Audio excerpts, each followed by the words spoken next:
Hello guys, Aquarius sign. Mag-read po tayo ng cards para sa inyo today. Welcome po dito sa Cartomancy 999. Salamat po sa pag-subscribe ninyo sa aking bagong channel. Thank you guys. So, paalala lang po muna na this is a general reading. No? Pwede kayo makaresonate, pwede rin pong hindi. Okay guys? Kunin nyo lang po kung ano magre-resonate sa inyo and leave the rest para sa iba na mangangailangan ng messages sa reading na to. Okay guys?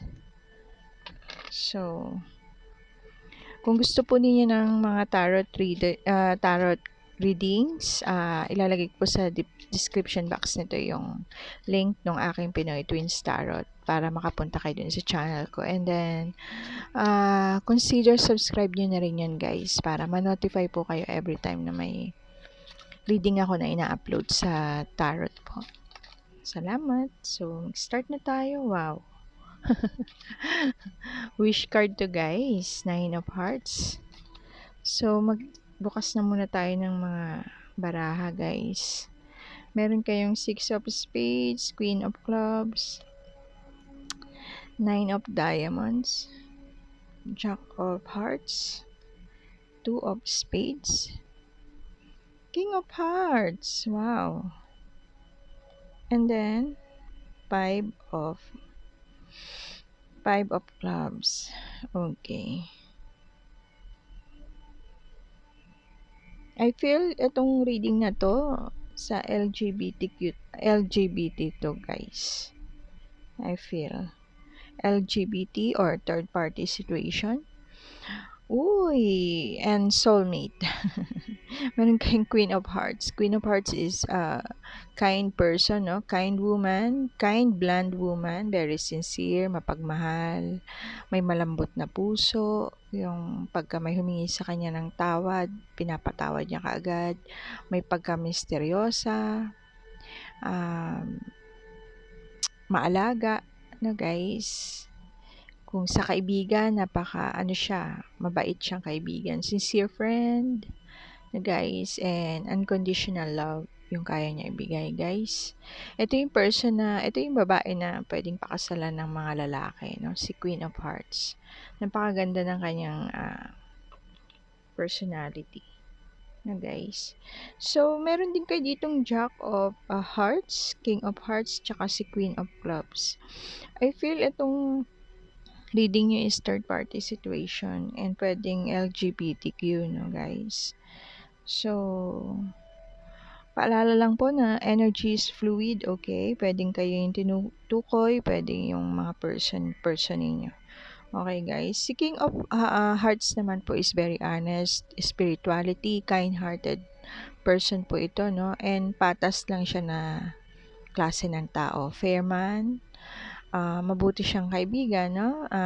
Kung partner nyo naman si King of Hearts, excellent life partner to. Very emotional, pero kaya niyang kontrolin yung kanyang emotion through heart and mind, okay? Kaya niya mag-control. And then, si Jack of Hearts naman is a good friend to guys. Very honest, attractive, nice, may pagka-generous, and mabait siya sa inyo guys, itong si Jack of Hearts. Good friend niyo siya. Mas bata-bata pa siya guys. Okay? Siguro mga 35 to 25 lang edad nito. And hindi nyo alam na nagkakaroon siya ng secret love sa inyo. Okay? So, baka na-fall in love na sa inyo to si Jack of Hearts. And then, I feel na soulmate yung itong character na nandito, no? Aquarius, soulmate kayo ng person nyo, but I feel na may third party situation dito, no? Meron kayong Queen of Clubs. Queen of Clubs is a well-behaved kind of person, no? Very spiritual, gustong-gusto niya yung tumutulong sa ibang tao.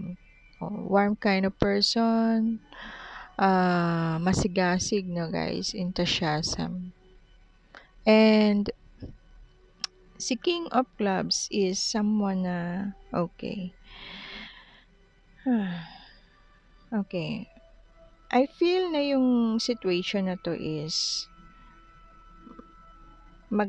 married na kayo ng person na to, no? Kaya lang, nagkaroon ng third party. And yung third party na yon parang yun ang mas mahal nung person ninyo.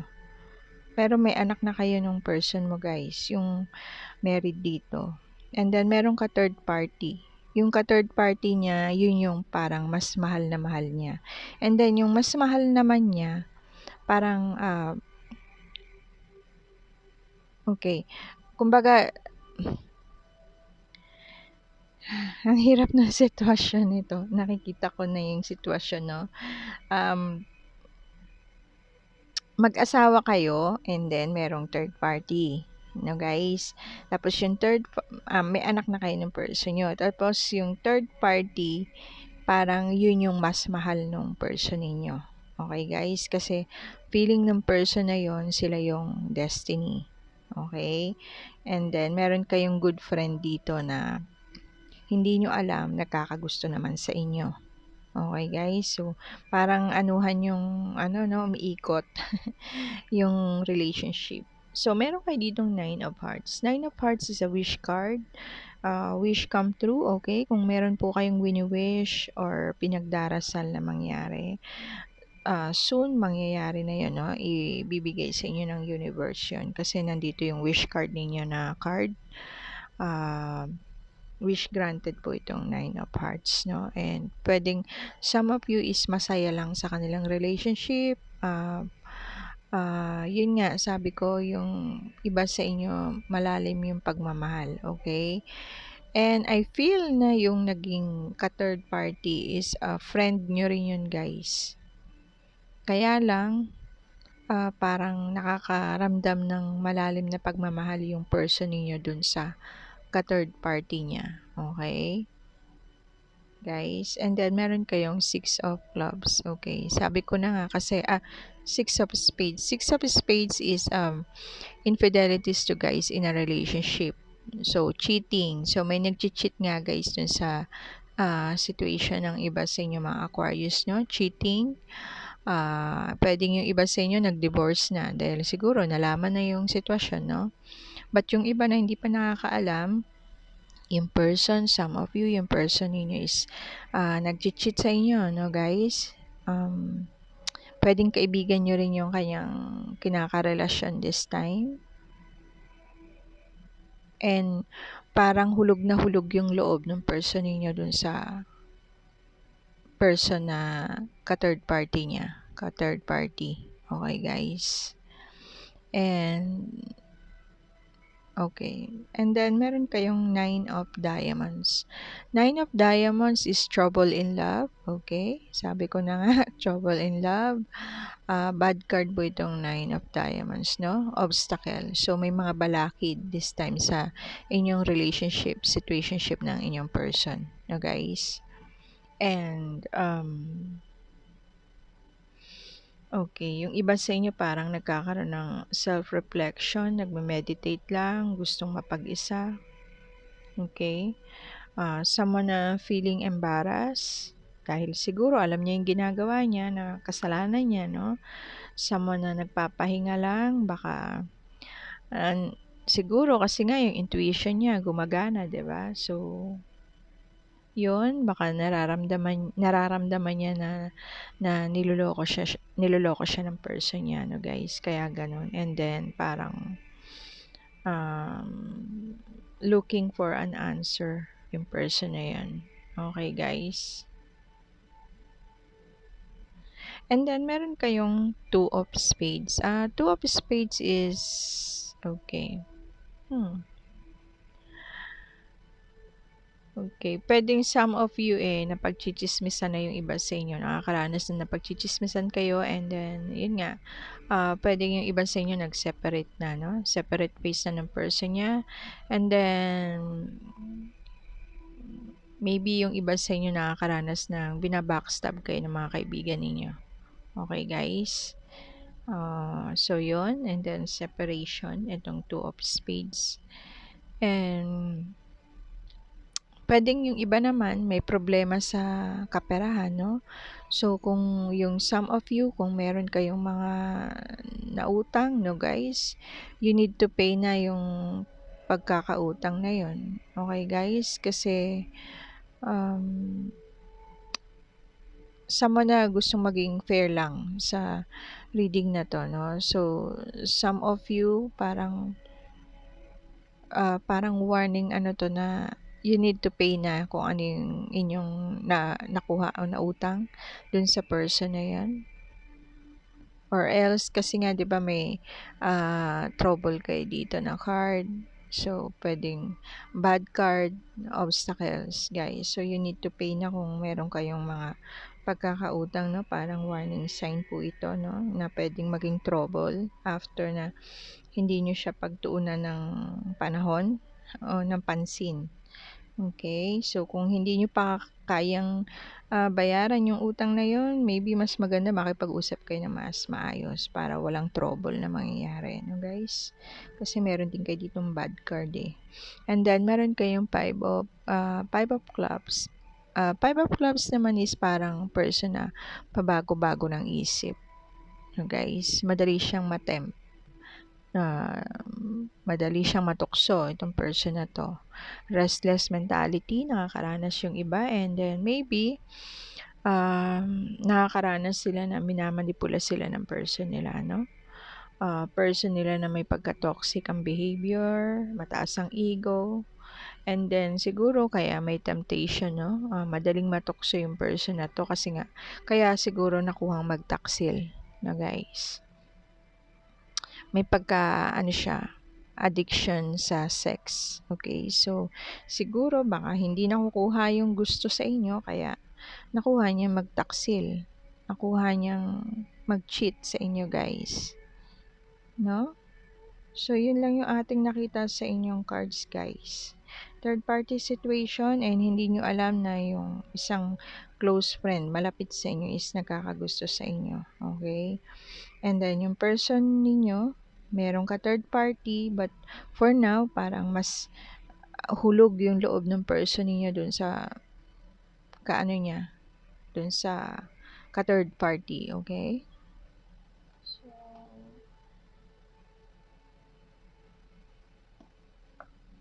clarify natin yung readings niyo guys, yung cards ninyo. Ano bang outcome ng reading ni Aquarius? Angel Spirits. Ano po ba ang outcome ng reading ni Aquarius, Angel Spirits? Okay. Ano pa ang outcome ng reading ni Aquarius? Okay. Hindi pala siya LGBT, guys. Parang nangyari, third party situation. But kumbaga yung isang person may gusto sa inyo and then yung person ninyo, yung asawa nyo mismo, may ka-third party. And then yung ka-third party niya, dun parang mas hulog yung loob niya this time dun sa person niya. Okay, dun sa ka-third party. And then meron kayong Jack of Diamond, Ten of Spades, wow, Ten of Hearts. Uy. Okay. And then bottom of the deck, Six of Hearts. Six of Hearts is good luck card po ito, no? Pwedeng someone should help you, okay? Na hindi mo na-expect. And then yun nga, sabi ko sa inyo guys, merong na-fall in love sa inyo na hindi nyo alam. Maybe may close friend kayo na na-fall in love sa inyo, hindi nyo alam. Okay? So, meron kayong Jack of Diamond. Jack of Diamond is someone na, ano to guys, masayahin siya na lalaki. Masayahin siya. Mahilig magpatawa itong person na to. Kaya lang, ano siya guys, may hindi siya nagsasabi ng totoo, no? Maybe isa to sa nagaano ng chismis, no? Gossip. Chismis sa life ninyo, no guys? Pwedeng siya yung nagba-backstab sa inyo na kaibigan ninyo, no guys? So, masayahin siya para lang siyang walang problema pagkausap nyo, nakikipagbiruan, nakikipagtawanan sa inyo, but hindi nyo alam, hindi siya totoo sa inyo. Okay guys? And then, meron kayong spades. Someone na makakaranas ng serious quarrel, no? Seryoso ng pag-aaway na pwedeng humantong sa pagkakakulong. Okay? So, bad news po, someone na pwedeng makareceive kayo ng bad news, no? So, yung iba pwedeng makaramdam ng worry, okay?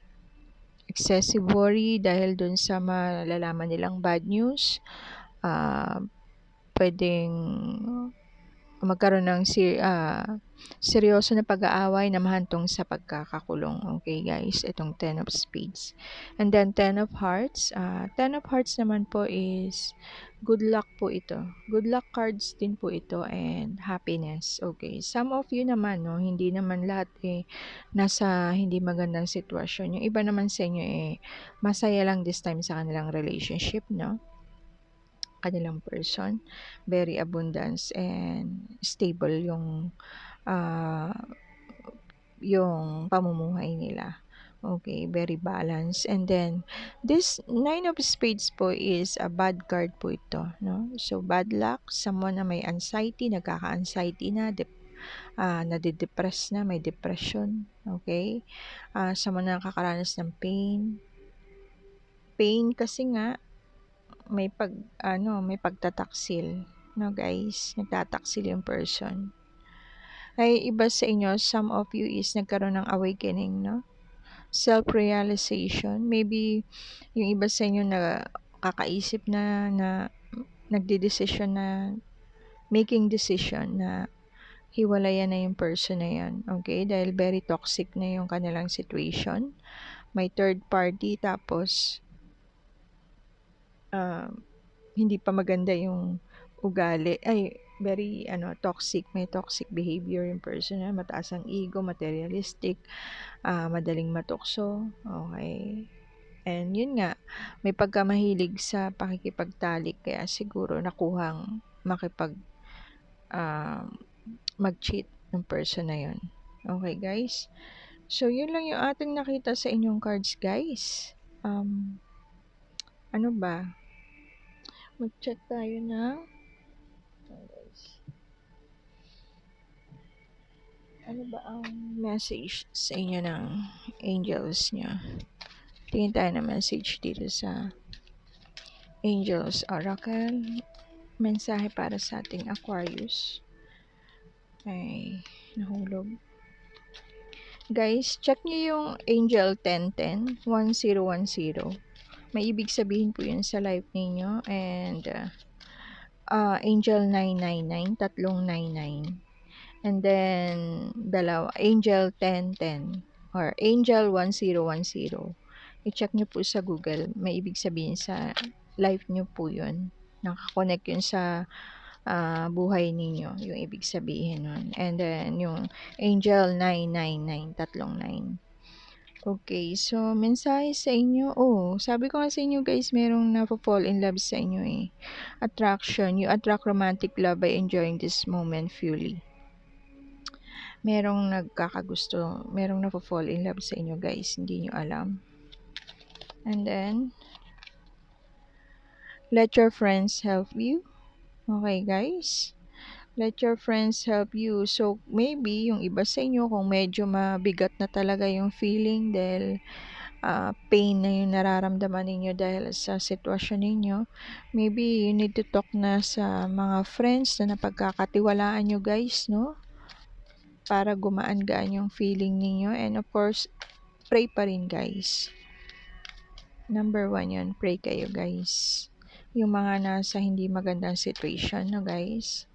And then, yun nga guys, hiwalay ni iba sa inyo, separation, time apart from your partners on the horizon. Yung iba naman siguro, hindi nila magawa pa makipaghiwalay kasi meron silang anak ng person na yon. Kumbaga parang tinitiis nila yung ginagawa ng person nila sa kanila na alam na nilang mali, pero tinitiis nila dahil dun sa anak. No guys, parang nag-i-stay sila dun sa relationship na yun dahil sa anak. No guys, so yun yung hindi maganda rin no. So yun lang yung atin nakita sa inyong reading guys, mga Aquarius sign. See you next reading po. Sana maayos niyo na yung inyong problema 'no, pero kasi nga yung iba walang magawa, kundi mag-stay dun sa relationship na yun lalo na may mga anak sila and hindi nila kayang suportahan siguro yung anak nila kaya nag-i-stay sila dun sa hindi magandang sa bad situation na yun 'no, kahit alam na nila na may ka-third party nag-i-stay sila. So, which is bad kaya lang yung iba wala ngang magawa, 'di ba guys? So, pray tayo guys 'no, para makakatulong 'yun guys. Malay niyo, pray niyo na hipuin ng Diyos yung heart nung person ninyo na sana ayusin niya yung family, pakikitungo sa inyo para bumalik na sa magandang, pagsasama yung relasyon ninyo, na guys. So, 'yun lang po. Paalala ko lang na energy is, fluid, okay? Puwedeng kayong tinutukoy ng cards, puwedeng yung person ninyo and then energy is timeless po yung energy, okay guys? Puwedeng yung nangyayari na 'to is, nangyayari sa inyo sa present moment, puwedeng mangyari 'to sa future ninyo guys, and puwede rin po itong nangyari na sa past ninyo, okay guys? So, kunin niyo lang po kung ano yung magre-resonate sa inyo and leave the rest kung hindi naman, okay? Kasi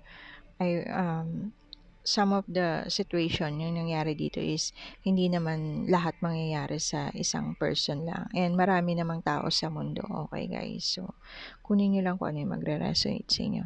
So, yun lang po muna guys. Bye for now. Have a nice day and blessed be. Ingat kayo guys and love yourself pa rin guys. Love yourself. Okay? Bye. Thank you guys.